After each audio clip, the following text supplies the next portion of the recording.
Hello everyone, nubkeks here. Welcome back to Nub Raids. I'm back doing the daily videos live. Well, not live, but recording on the day. Christmas is not over. It's still going. It still counts. But yeah, I'm going to be back doing some videos. I thought some fun ones to do for the end of the year would be some PvP rankings. So we'll probably do a couple of these over the next few days. In this video, I want to do HP Nukers. Um, I've been very much inspired by Shinny. He's been doing a lot of videos talking about Predator recently, and I think it's such an interesting question, actually. How good is Predator really? How does he compare to other HP nukers? And I think it's also an interesting question as well when we look at Shredder, who is also very poorly received. Well, in the context of all the HP nukers in the game, where does he actually fall? I'm breaking it down to the top 20 right now. There's actually not that many more than 20 that you might include on such a list. But yeah, place your bets right now. Where do you think I will rate Predator? Top 5, top 10, top 15, top 20, roughly speaking. Where would you think he would fall? And I'll break down my reasons for ranking everyone as we go on the list. This is for PvP, so Classic, Live, Tag, and Siege. I think that does matter as well. Like Live Arena be the most restrictive of those because you can ban and break up duos and things like that. So it's sort of that you need to be the best of the best to make it in Live Arena. Whereas in Tag Team and Siege, you can do some pretty funky like full faction teams and stuff like that. And some of those more niche strategies can really hard counter some teams and bring you in for some pretty cool gameplay. So let's go. Let's dive in, and I'll explain my thoughts as we go. In number 20, then, in last place on the list, there are a few I would have rated a little bit below. It's actually going to be Cornar, someone you probably haven't thought of. Yeah, he's actually, I think, really interesting. He's the duo champion with Manaya.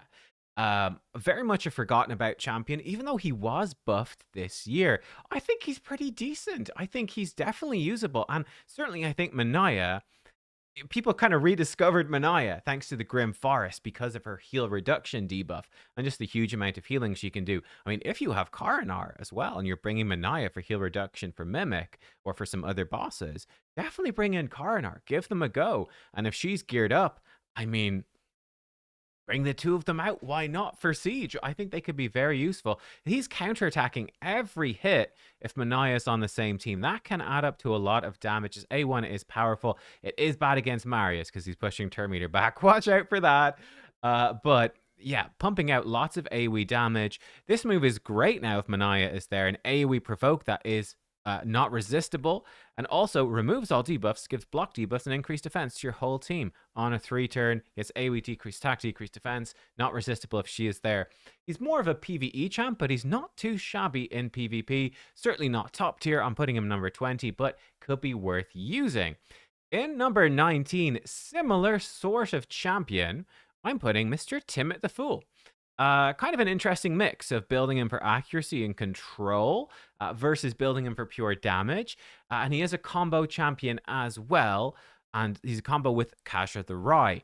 Now, this is where it gets a little sketchy. He can do a big 1-2 punch where he comes in, big AoE attack, which reduces enemy buffs. He can't be polymorphed. Oh, polymorph is not as common as it once was.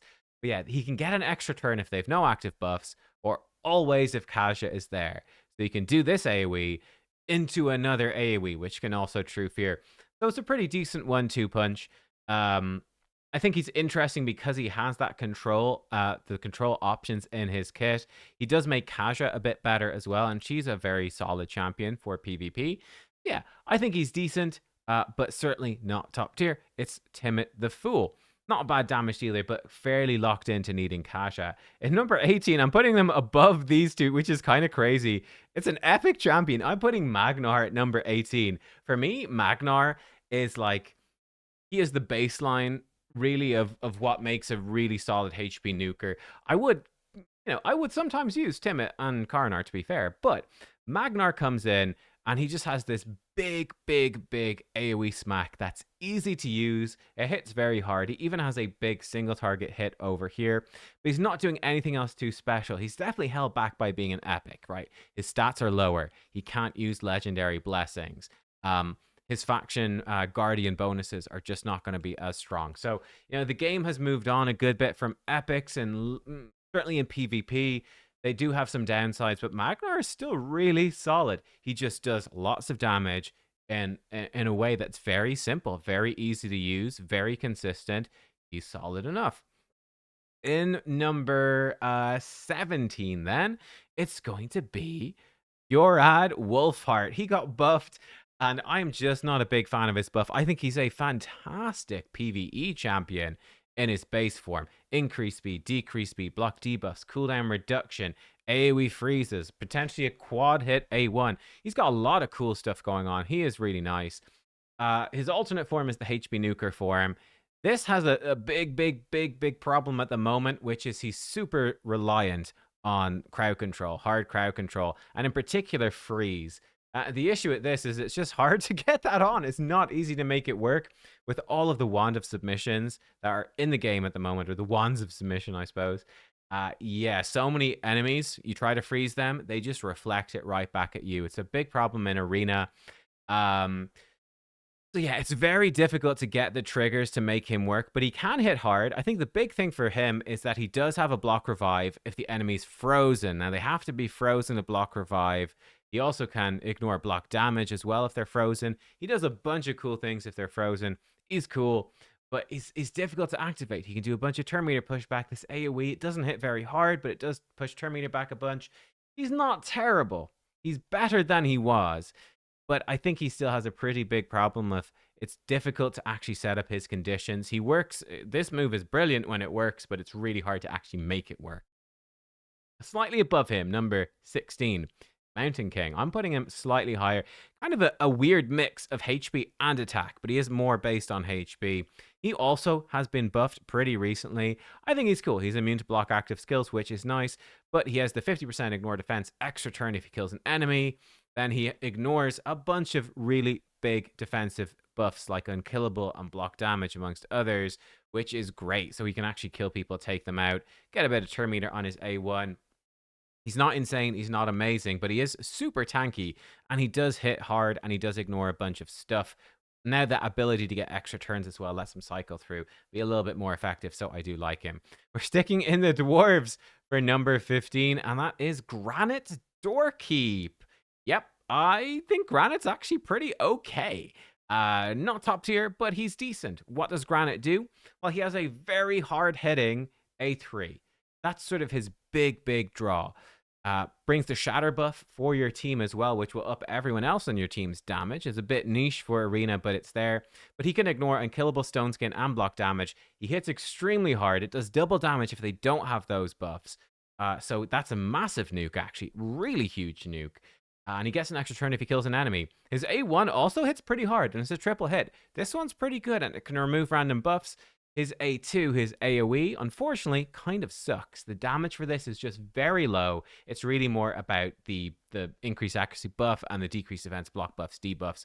Those things, more PvE focused, not a great AoE nuke for PvP, but it's there. He's really more about the single target damage, just the big, I need to delete this enemy, and I can do it even past these defensive buffs, which is cool.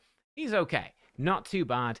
I do think a free champion, I'm rating her a bit better. In number 14, I'm placing Arix. I think Arix is possibly one of the most underrated champions on this list. She comes in with an AoE A1. It can remove a random buff. She can buff herself with counterattack. She has a bigger AoE on her A2 that can stun. The draw for me is that AoE A1, which is doing good damage, and she's got a great passive, getting turn meter when allies inflict crits and healing her when enemies inflict crits. Lets her be just a little bit more tanky. She can put out pretty darn consistent single target damage. If she gets her counterattack up, it could be a real problem for some teams to deal with. She is solid. She's a really good budget option for pumping out consistent HP damage. Yeah, don't sleep on Arix. Especially if you don't have some of these higher tier HP nukers, she could be a really good tool in your arsenal. Okay, number 11. No, wait, where are we? I've lost the numbers. Oh, hang on. Oh my god. Okay, I'm back. I got the numbers. Arix was she was number 14. Okay, we are back on track. And basically the way I've done it myself is sort of a bit of a tier list for myself in terms of how I'm visualizing it for PvP. And just to let you know, these first, was it 7 characters? Are kind of what I can are sort of all in a similar sort of tier, right? These are all, I split them into 4 tiers. I'll show you at the end. But yeah, all the characters we talked about so far are similar-ish level of value. I think there is a bit of a jump now when we talk about the next 4, and then there's going to be some further jumps after this. So I think a little bit of a step up here, and let's go into the Shadowkin, because for number 13, I'm going to put Shredder in here. So it's definitely pretty low. I think as a very recent Void Legendary, I think it's not an amazing place to be on the list, but he's still not bad by any means. He's the 13th, in my opinion, the 13th best HP nuker. You can let me know if you disagree about it on the list, but yeah, who you'd put him ahead of, for example. I'd be curious. There's a couple of spicy ones coming up, so we'll see. He's got 2 AoEs, which is pretty cool. He does stack up pretty well, where he can destroy the enemy's defense. It can increase his max HP. That's cool. He can steal all buffs from a single enemy. That could potentially be kind of insane. He does have a triple hit A1. He's not bad.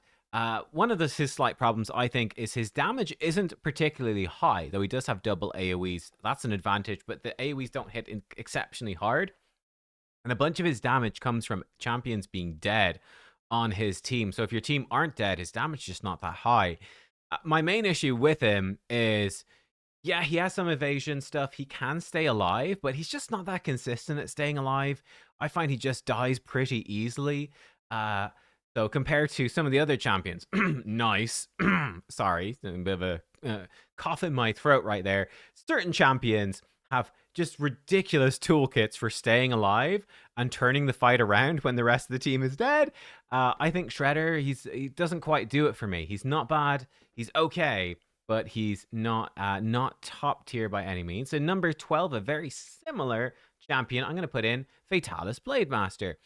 Fatalis, differently to Shredder, he's got lower damage overall, but Fatalis does have the ability to stay alive actually very well, and it's pretty unique. I think it's quite cool. So he gets a shield at the end of his turn, and he cannot receive a crit while he has a shield. So a really well-built Fatalis can be surprisingly effective. He's not going to do crazy damage, but he can be very difficult to kill. For some teams, he might even be impossible to kill, which is hilarious.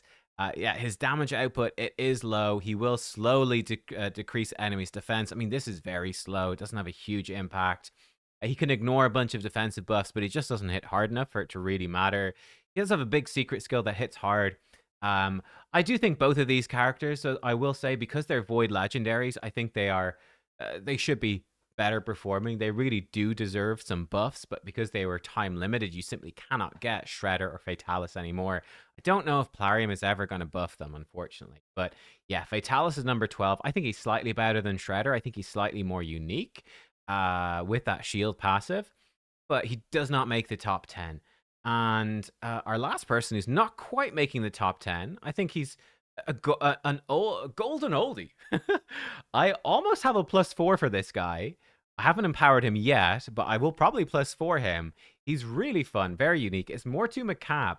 That's why I put him above these guys. He is more unique, and he does some unique things. So specifically, whenever he's hit, 20% chance to unlock a secret skill. And he can also fill his turn meter. So you build him, and his secret skill is Peril. Why is this so good? Double hitter, ignores shield block damage, fully ignores defense, and it blocks revive. It's an insane move. So he doesn't need lethal or helm smasher or merciless sets or anything like that. You can go full stone skin, or I guess you could go full total guard or something. I mean, full mercurial. Stone skin might be better. And you could just sit in your defensive sets, your defensive buffs with no speed whatsoever, unlock your secret skill, get turn meter boosted up, and then bam, one-shot their damage dealer and be good to go. He's particularly good against Marius and any champions who are doing AoEs constantly, because they can't help but hit him. They will hit him, and they will trigger this eventually. It can be a bit random. You could trigger Peril straight away and bam, take him out. You could get hit 20 times, not trigger Peril, and cry. He has a really good speed aura as well. So yeah, Mortu-Macaab, I think he's kind of a sneaky sleeper one who can counter some of those AoE-focused champions and really take them by surprise and potentially grab yourself a win by sniping out their damage. Pretty cool. Then we come to the top 10. Ooh. And scraping into top 10, I have him 6-star. And to be honest, he is a little bit disappointing for a mythical, especially compared to the others. But he does make the top 10 for me, and that is Frolni the Mechanist. He has a cool passive. He does a crazy amount of damage when he gets going.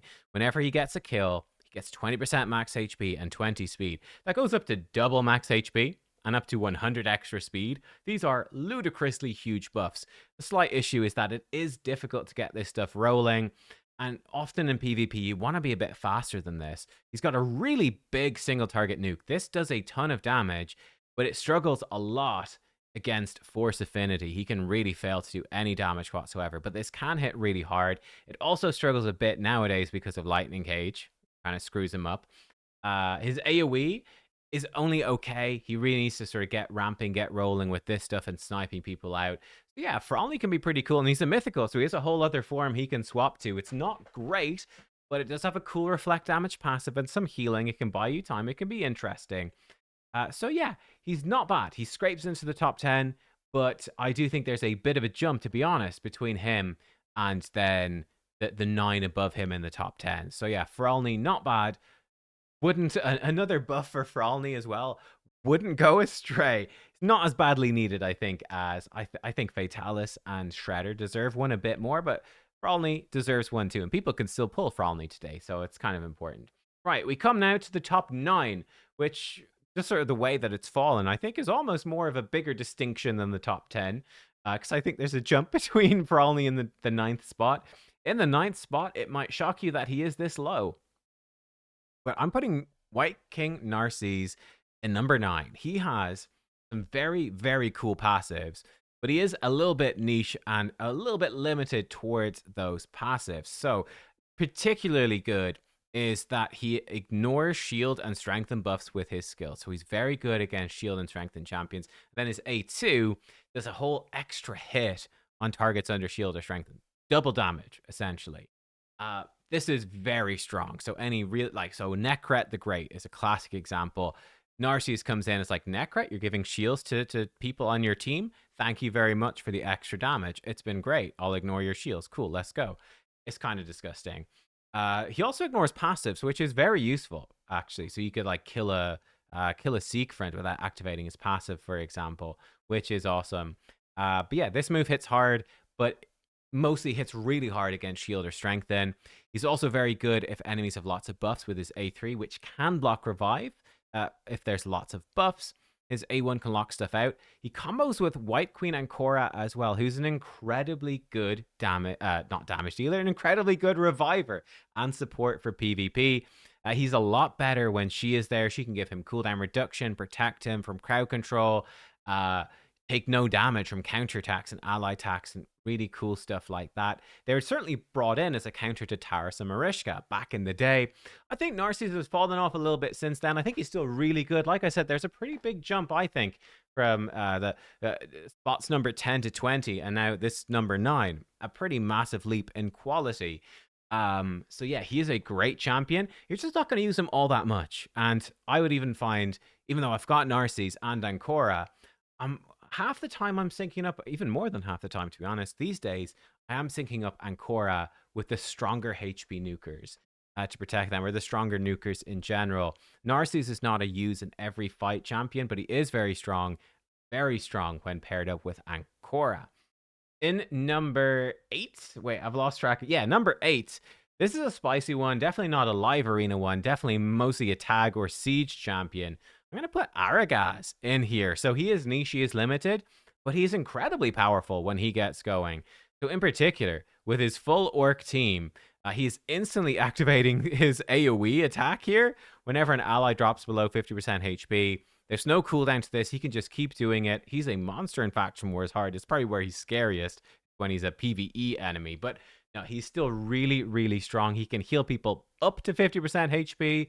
If they get a touch more healing, great, they're above half HP, and then if they take even a tiny bit of damage, cool, he's going to activate his AoE. He can also hurt people to half their current HP. So yeah, that can also activate this attack for free. Kind of crazy. He's got a cool bunch of really, really powerful passives in here as well. He is sick, but he is quite limited. But he's very powerful for Siege in particular when you get him going, and Tag. He can do some pretty cool stuff. But yeah, not quite as generally useful as Narses, but I did want to call him out as being particularly impactful. In number 7, just buffed. I'm putting Sir Nicholas in at number 7. He's great. He has a couple of problems since his buff, actually, but he is really, really good. So now he has a passive.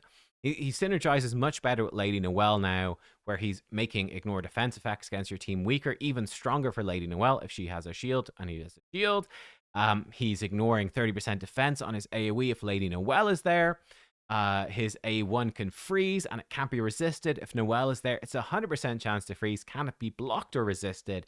Then he now has counterattack on his A3, and he can get a taunt on himself as well if Lady Noelle is there. So you're basically forcing enemies to attack Sir Nick with Lady Noelle there and the taunt, and then he's counterattacking with a freeze that happens every single time that can't be blocked or resisted.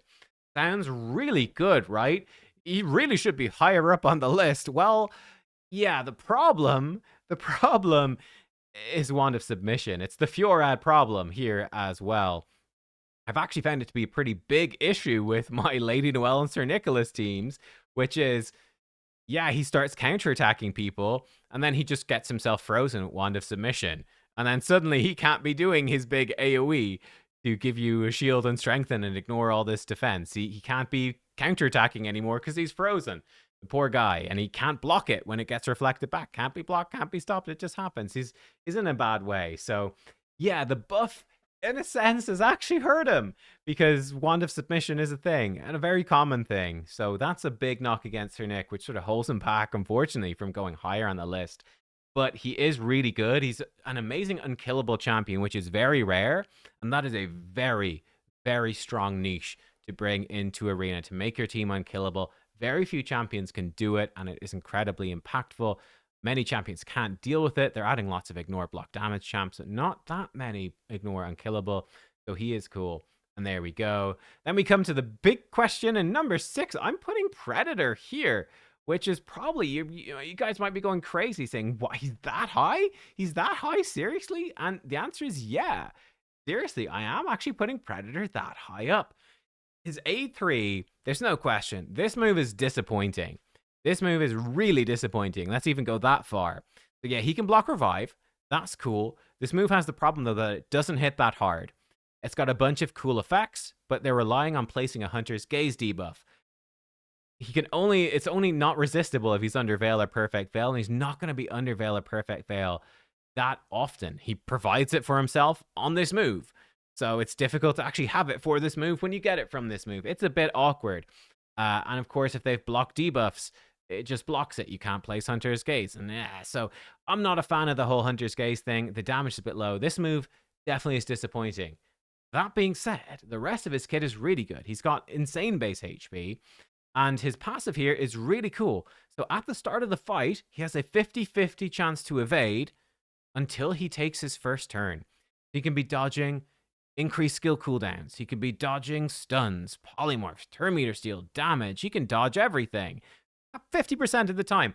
It's random, it's unreliable, but that can actually be incredibly strong for arena defense or siege defense. You get, an enemy attacks your Predator in siege. If you get lucky and you evade a couple of key moves, it can be a nightmare to deal with.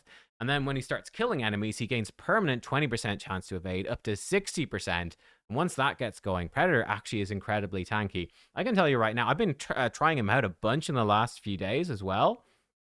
Running him alongside Nice, farming Arena.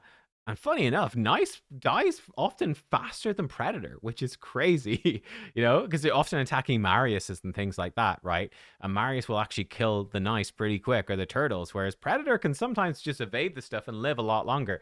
Makes him pretty tanky, this passive. His AoE also hits incredibly hard. This is a really, really big nuke, and his A1 is pretty decent too. He gets a counterattack whenever he evades, which is very strong, and particularly if we start getting some of those actual counterattack boosting triangle gems, the mythicals, from Grim Forest. Now that Grim Forest is dropped, and does seem to be dropping some mythical gemstones, so that will become really powerful as well. Yeah, I think Predator, he's available right now. Again, you don't have to buy him, right? There are more powerful champions, and this is just HP nukers. There's defense nukers, there's attack nukers. You only need so many nukers. But I do think they've done a pretty good job of making him very, very strong, actually. I think he's stronger than people think due to that passive survivability, the counterattacks, and his AoE nuke actually does hit very hard. And yeah, there you are. Predator's actually not too bad. I think he rates pretty highly for just being solid and consistent. Again, pretty similar level from how I'm looking at it to Sir Nick, Aragaz, and Narses. I think if you want to move any of those around, I'm not too bothered. Now we come to the top 5. And in my opinion, again, there's a noticeable jump up to the top 5 HP nukers. In number 5, the final legendary champion on the list, that's Taris. Void Legendary, I think he is the best legendary HP nuker in the game for Arena. So he combos with Marishka. Marishka is one of the best champions in the game for Arena, full stop. I mean, one of the best champions in the game, full stop. She is insane. He combos with her. His A2 combo is particularly insane, that whenever an enemy attacks her, he counterattacks with this, and it's one of the craziest, most powerful single target nukes in the game, full stop. HP nukers are often lower on damage than other nukers. They make up for it with survivability. But this move is ludicrous, the damage that it does. He has a big AoE. Now, this is pretty dependent on having buffs. If you don't have any buffs on your team, it's not that good. If you've lots of buffs, it starts to get very strong. His A1 is okay. Kind of cool with Marishka because he does it a lot when she's there because of her A1, and he's turn meter boosting your team. I also forgot to mention, of course, he just takes half damage from skills. Just takes half damage. No biggie. Not a big deal, right? Just casual half damage on a champion that's stacking HP. You know? Yeah, it's pretty good. And he's obviously nerfing attack-based damage dealers as well. Because of course he is. He can fear some of these champions, which is okay. Maybe they polymorph you, but hey, surprise, you're probably wearing Wand of Submission, so half the time they get polymorphed instead. Great. Yeah, I think Taris, he's just incredibly good. Very, very strong. I think the combo with Marishka is what makes him particularly strong. I think if you take her away, he's not actually that crazy. Like, he'd be, more similar to like a Frolni or something. He wouldn't be too insane. Maybe even slightly worse than Frolni, actually, without Marishka. But when you put in Marishka, the protection that he's bringing her, because this A2 is just kind of nuts, to be honest. So, yes, that duo power, that for me does make him top tier and top 5. And the top 4 is difficult. At number 4, I'm going to put Gizmak at number 4. Really cool. A big chunk of his value comes from like these burns, and active and blowing up stone skin and stuff in Form 1 is really sick. He can combo with Sulfurion, do some cool stuff there. He places burns to start of the round, which turn meter boost your team with Sulfurion. Then Sulfurion can apply new burns and turn meter boost you even more. There's cool stuff happening there. He's a great, he is such a good nuker, and he doesn't need anybody. I mean, I just talked about Sulfurion being a cool combo, but he doesn't need him. He doesn't need anyone to be a monster. That's the downside of Taris. That's why Taris is number 5. He needs Marishka to be a beast. Gizmak is just a beast, full stop. Huge damage, decreased defense before attacking, can't be resisted if they're burned, extra hit on enemies under burn, extra turn, so he's cycling back to a 3-turn AoE nuke. And then, of course, he has Pain Link on an enemy with Taunt and Unkillable on himself, Ally Protection. He's doing AoE stuff. He's got loads of damage boosts. It's easier enough to get HP burns on enemies than it is like freeze for someone like a Fjorad. Gizmak is just a monster. He's pumping out so much damage. Be very, very difficult to deal with this champion. This is a champion who can easily solo an entire team. Yeah, you really have to watch out. Same thing with Taris, I would say. Even Predator, potentially, if he gets lucky. But yes, certainly Gizmak can take out an entire team just by himself because he is that powerful. Absolutely crazy.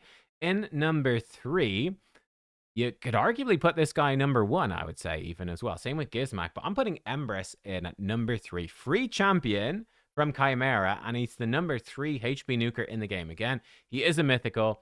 Form 1 is actually pretty interesting because he can remove Stone Skin.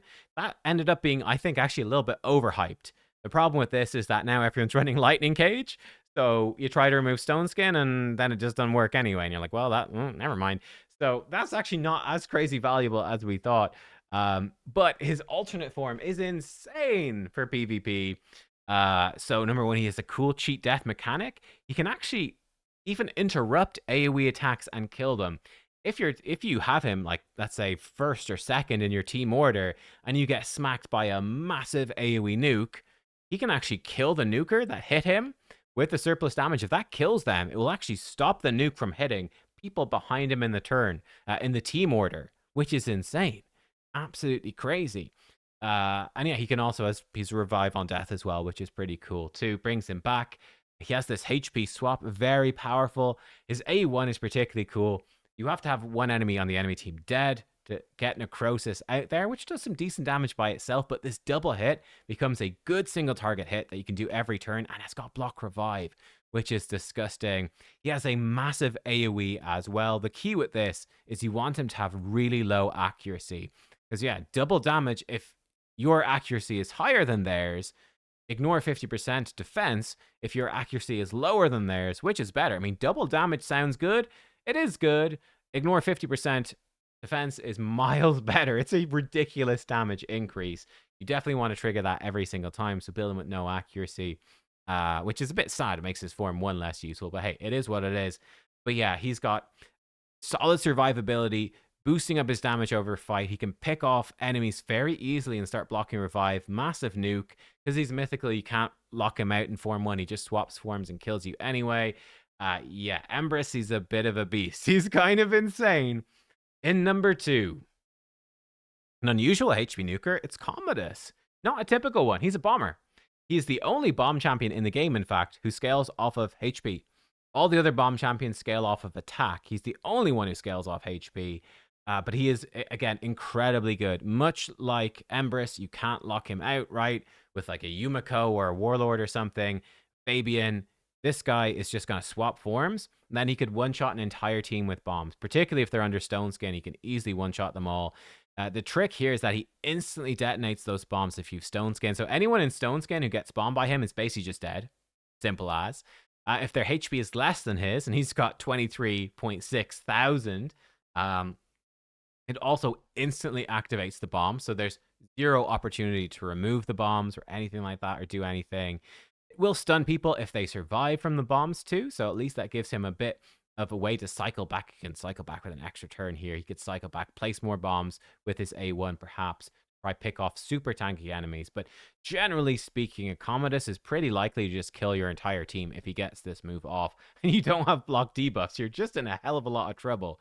So yeah, and because he's mythical as well, he ignores 20% resistance.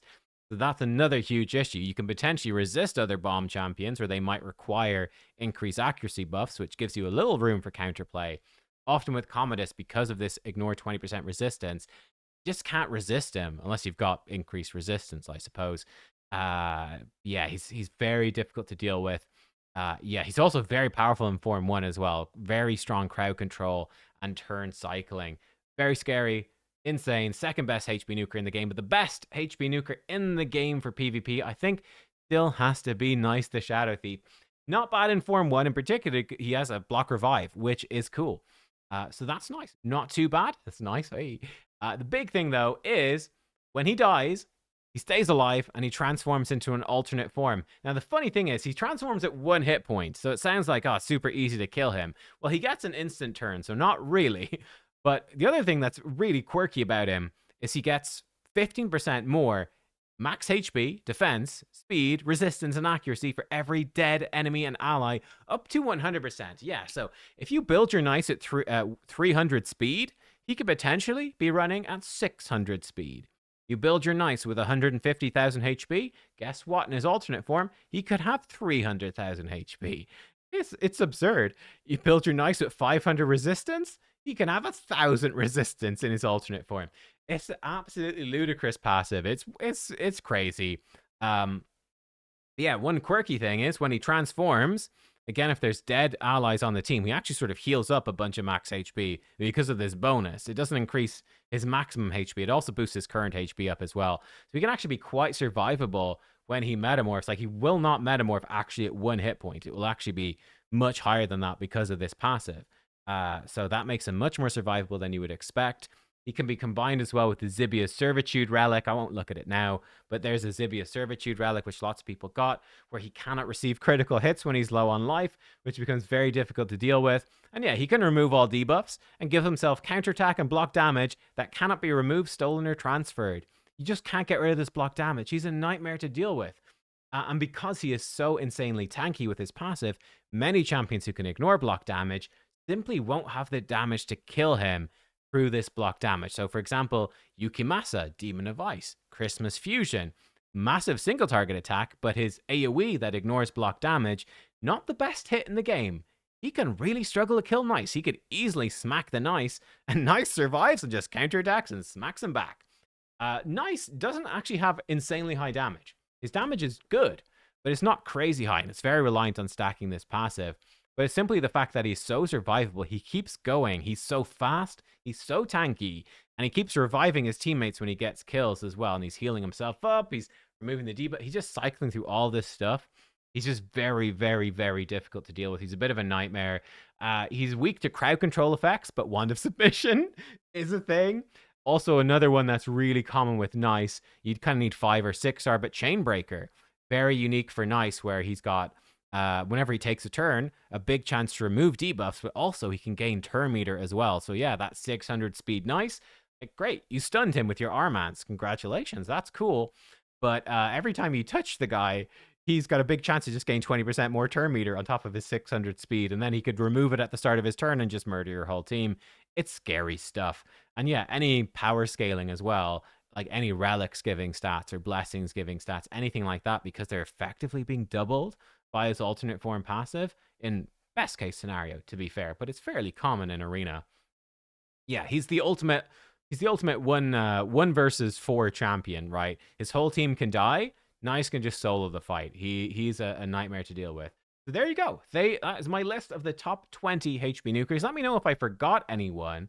I can show you a couple of the honorable mentions I threw in as well. I did have a tier list for myself just to see, but this was where I was sort of landing. I didn't include these 4. Like Toshiro and Alaz are really more used for their Form 1. So Alaz will be very highly rated on the defense nuker list, right? But like Bells is sort of ramping up with his passive. He's not great. Krokmar, he's okay, but I mean, Krokmar can maybe be up here, to be fair.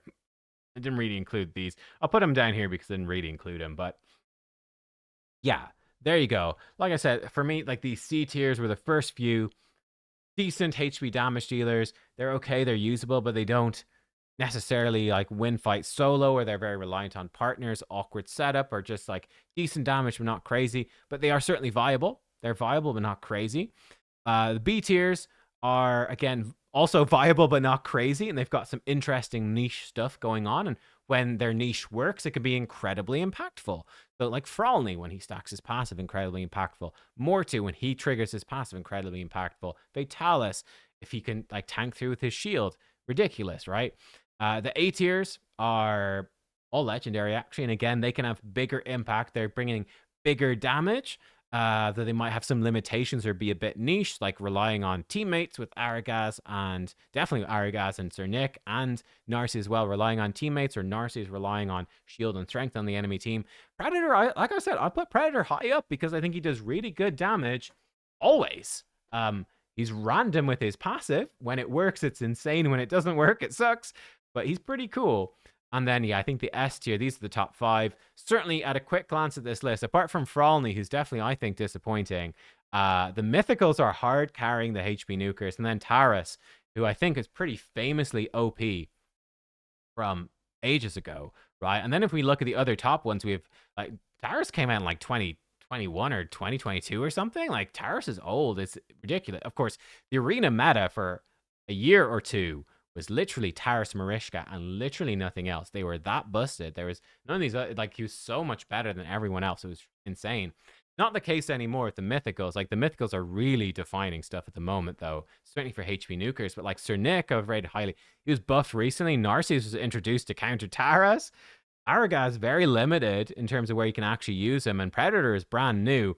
Like, you know, apart from the Mythicals, it's sort of like Taras and then effectively a bunch of new people. Apart from, yeah, Taras and Narses, then a bunch of newbies. Yeah, it's kind of crazy. So there you go. That's my thought. Let me know who you would rate as your top HP nukers, though. Do you agree with the list? Do you disagree? Any reasons you agree with or disagree with? Let me know your thoughts. I might do the other types of nukers as well. HP nukers, the easiest one to cover because there's the fewest of them. Defense nukers, not too bad. Attack nukers, there's the most of them, which is appropriate, right? Because they're squishy. They're attack nukers. But yeah, we could do that as well. But yeah, that's my thoughts on HP nukers for PvP. Let me know what you think. Thank you for watching. Hope you had some fun, and I'll see y'all next time. Goodbye.